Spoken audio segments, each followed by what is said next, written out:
saya yang ambil? Oh iya, Mbak Rara. Rara ya? Keren 333. Hah? Satu aja lah. Oh, satu. Kan pertanyaannya cuma satu. Oh iya. Nanyanya apa? Satu toh? Iya. Indonesia masuk. Piala Dunia. Apakah Indonesia bisa lolos Piala Dunia? Aduh, deg-degan. Nah, cleansing bell dulu. Cleansing bell.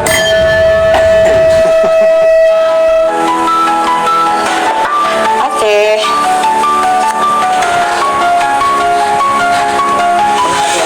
Gini nih, seru banget. Kepemimpinan leadership. Jadi di sini elemennya piala ya. Jadi bisa lolos.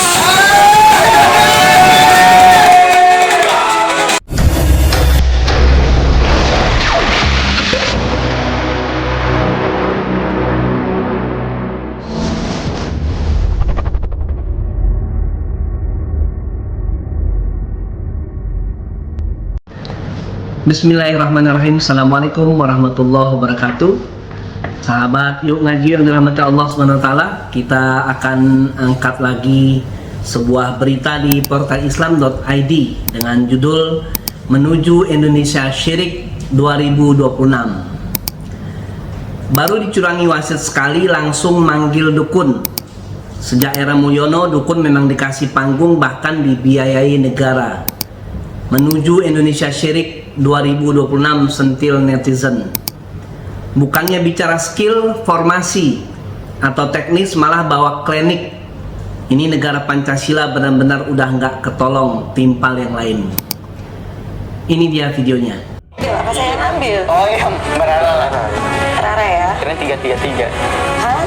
Satu aja lah. Oh, satu. Kan pertanyaannya cuma satu. Oh iya. Nanyanya apa? Satu toh? Iya. Indonesia masuk. Piala Dunia.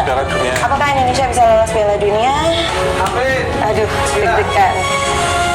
Nah, cleansing bell dulu. Cleansing bell.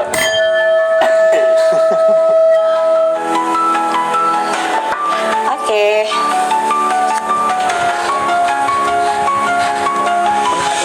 Gini nih, seru banget. Kepemimpinan leadership.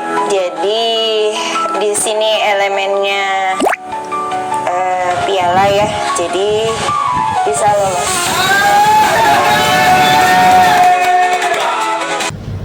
Oke sahabat Yuk Ngaji yang dirahmati Allah SWT, kita telah saksikan ada beberapa anak muda yang datang ke dukun yang namanya Rara, yang dulu juga jadi pawang hujan ya. Ini kita akan bacakan hukum mendatangi dukun ya, kita ambil di muhammadiyah.or.id Yogyakarta. Terjebaknya sebagian orang dalam dunia perdukunan menurut Ruslan Faryadi umumnya disebabkan oleh beberapa faktor, antara lain lemahnya iman, ketidaktahuan terhadap ajaran agama, tidak sabar dalam melakukan ikhtiar, dan korban iklan dan penipuan para dukun dengan berbagai trik dan tipu muslihatnya. Salah satu caranya dengan membungkus praktek perdukunan dengan simbol-simbol agama dan lainnya.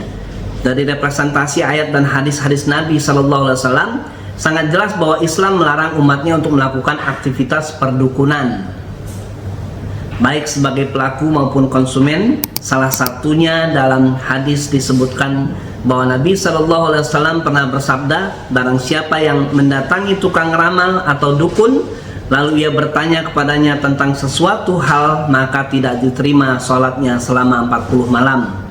Ini di hadis riwayat Muslim. Lalu di hadis yang lain dari Abu Hurairah radhiyallahu an dan Al Hasan, Nabi SAW bersabda, barang siapa yang mendatangi dukun atau tukang ramal lalu ia mempercayai hasil ramalannya, maka sungguh ia telah kafir terhadap apa yang telah diturunkan kepada Muhammad SAW. Ini hadis riwayat Ahmad.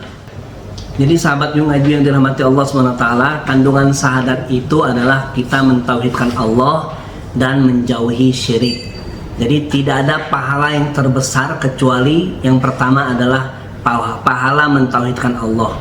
Tidak ada dosa yang terbesar di sisi Allah kecuali dosa syirik kepada Allah SWT. Jadi perkara-perkara tauhid, perkara-perkara syirik ini tidak boleh menjadi bahan main-mainan. Ya, tidak boleh kita mempermainkan masalah-masalah yang menjadi pondasi dasar di dalam agama kita. Ya, karena syahadat itu adalah bagian rukun Islam yang pertama. Ya, kalau ini kita sudah tidak memahami, tidak ngerti, tidak tahu ilmunya, maka nanti pondasi-pondasi bangunan Islam yang lainnya, rukun Islam yang selanjutnya itu tidak akan berdiri dengan kokoh, dengan kuat, ya, karena nomor satunya sudah lemah, pondasinya sudah tidak kuat lagi. Itulah namanya tauhid. Jadi tidak boleh kita menganggap perkara tauhid dan syirik ini perkara yang kecil, karena ini besar di sisi Allah Subhanahu wa taala. Yang kedua, Indonesia ini negara Pancasila, dan nilai pertama Pancasila itu adalah ketuhanan yang Maha Esa. Artinya tujuan berdirinya negara kesatuan Republik Indonesia ini adalah mewujudkan insan-insan, pribadi-pribadi, manusia-manusia Indonesia yang beriman dan bertakwa. Dalam hal ini adalah bertauhid, ya, mentauhidkan Allah Subhanahu wa taala. Nah, jadi kalau ada orang Indonesia yang mengaku Pancasilais tapi masih pergi ke dukun, sejatinya dia tidak mengamalkan nilai-nilai yang diamanahkan Pancasila, yaitu ketuhanan yang Maha Esa. Lalu yang ketiga, yang terakhir, di dalam Islam itu serahkan segala sesuatu kepada ahlinya. Nah, kalau bicara bola, ya kita serahkan kepada coach, kepada pelatih dan jajarannya, ya, karena mereka lebih memahami, lebih mengerti, lebih tahu ilmunya. Nah, bagian agamanya apa? Bagian agamanya adalah kita berdoa kepada Allah, kita berikhtiar, ya, memaksimalkan kita punya potensi, punya skill tadi, ya, punya tekniknya, kita maksimalkan. Setelah itu kita bertawakal kepada Allah, setelah kita berdoa dan berikhtiar kepadanya. Semoga dengan demikian keberkahan dan keridhaan Allah turun kepada timnas Indonesia dan layak untuk menang dan dimenangkan Allah Subhanahu wa taala. Semoga ini bisa bermanfaat bagi kita. Dan kita saksikan video terakhir dari Ustadz Adi Hidayat. Ini cuplikannya. Kemudian sana masuk Piala Dunia, ini pun mesti masuk Piala Dunia. Sekarang kita impor pelatihnya gitu kan. Maju sekarang. Itu cuma satu kalimat, cuma satu ayat di Quran, inna ma'al usri. Pasti bisa. Coba bawa tuh di dunia olahraga, pasti bisa. Ya. Kalau bawa atlet ini bisa, gak ada yang gak bisa. Bisa. Nah, katakan itu. Waduh, tapi ini mah lawannya. Katakan, tidak ada yang tidak mungkin. Bisa. Bisa aja dulu gitu. Perkara nanti melawannya bagaimana, itu ikhtiar. Bisa aja dulu. Ya. Lakukan dulu, tugas sempurnakan. Misi selesaikan.